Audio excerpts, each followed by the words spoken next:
जिस माँ ने पूरी जिंदगी अपने बच्चों के लिए कुर्बान कर दी, वही माँ जब बुढ़ापे में थोड़ा सहारा चाहती है, तो क्यों उसके अपने ही बच्चे उसे बोझ समझने लगते हैं? क्या माँ का त्याग, उसकी मेहनत, उसकी नींदें, सबकी कोई कीमत नहीं होती?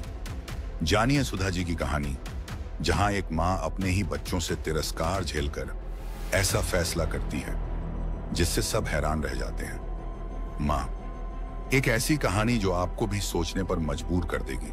सुधा जी की आदत थी कि सुबह उन्हें गर्म पानी चाहिए होता था। सुबह से 2 बार उठकर उन्होंने कमरे के बाहर देखा, लेकिन बहू वृंदा और बेटा पलाश अभी तक उठे नहीं थे। ऐसा नहीं था कि वो खुद पानी नहीं गर्म कर सकती हो, पर हर रात उनकी बहू रसोई के दरवाजे पर ताला लगाकर सोती थी। जब तक ताला नहीं खुलेगा, उन्हें गर्म पानी नहीं मिलेगा। आखिरकार घड़ी में 9 बज गए। सुधा जी ने हिम्मत करके पलाश के कमरे का दरवाजा खटखटाया। 2-3 बार खटखटाने के बाद पलाश ने दरवाजा खोला। तमतमाते हुए बोला, क्या है माँ, सुबह सुबह परेशान कर रही हो? बेटा, मुझे गर्म पानी चाहिए। रसोई में ताला है, दरवाजा खोल दो ताकि मैं गर्म पानी कर सकूं। एक दिन गर्म पानी के बिना नहीं रह सकती हो क्या माँ? रोज तो वृंदा कर देती है। आज संडे था इसलिए सोचा थोड़ा आराम से उठेंगे। पर आप भी ना। पलाश अंदर गया और वृंदा को जगाया। वृंदा भी तिल मिलाते हुए उठी। चाबी सुधा जी के हाथ में देते हुए बोली, अब रसोई का दरवाजा आप खोल लीजिए। खुद के लिए गर्म पानी करो, हमारे लिए भी चाय बना देना। जल्दी, नींद खुलने से सिर दर्द हो रहा है मेरा। कभी कोई सास खुश हुई है क्या अपनी बहू को सोता देखकर? इन सास लोगों का बस चले तो बस बहू को मशीन बना दें। सुधा जी ने जाकर रसोई का दरवाजा खोला, खुद के लिए पानी गर्म किया, बेटे बहू के लिए चाय बनाई, फिर अपने कमरे में गई। इतने में 4 साल का पोता मनु जाग गया।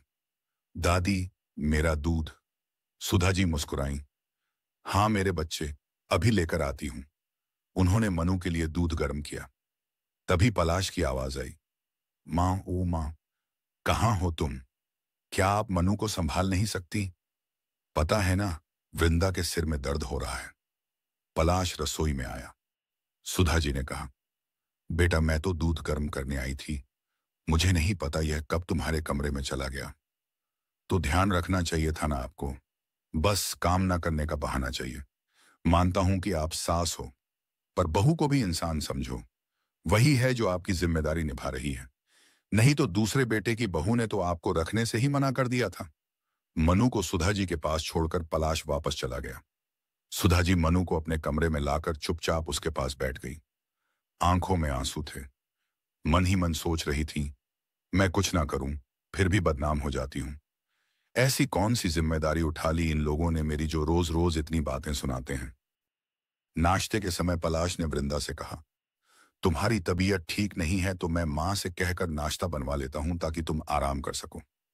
रहने दो, उनसे कुछ मत कहना, मैं नाश्ता खुद ही बना लूंगी। अरे पर तुम्हारी तबीयत ठीक नहीं है। नहीं नहीं, मैं खुद ही नाश्ता बना लूंगी। उनका क्या भरोसा, कौन सा सामान उठाकर अपने दूसरे बेटे बहू को देकर आ जाए। अक्सर रसोई से सामान कम हो जाता है। मुझे तो पूरा यकीन है माँ जी ही सामान की हेराफेरी करती है और अपने दूसरे बेटे बहू को देकर आ जाती है। ऐसा कहकर वृंदा नाश्ता तैयार करने लगी। सुधा जी ने वृंदा की सारी बातें सुन ली थी। तभी पलाश गुस्से में आया।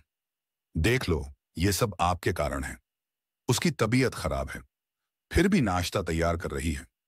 आपकी इन हरकतों के कारण परेशान हो चुके हैं हम। पता नहीं भगवान भी हमें चैन से कब रहने देगा। सुधा जी सुनकर हैरान रह गईं। आंखों से झरझर आंसू बहे जा रहे थे। मन में सोच रही थी, क्या इसी दिन के लिए बच्चों को जन्म दिया था? शादी के 7 साल बाद मंदिर मंदिर माथा टेकने के बाद 2 जुड़वा बेटे हुए। घर में खुशियां छा गई थी। यार दोस्त रिश्तेदार सबने बधाई दी। सासू मां तो बलैया लिए जा रही थी। अरे, 2 बेटों की मां बनी है, बुढ़ापे में बैठकर राज करेगी राज। कुछ साल बाद पति का देहांत हो गया। फिर भी सुधा जी ने हिम्मत करके पलाश और सुहास को संभाला। कितनी परेशानियां झेलकर उन्हें पढ़ाया लिखाया, बड़ा किया, दोनों की शादी कराई। पर उसके बाद सब बदल गया।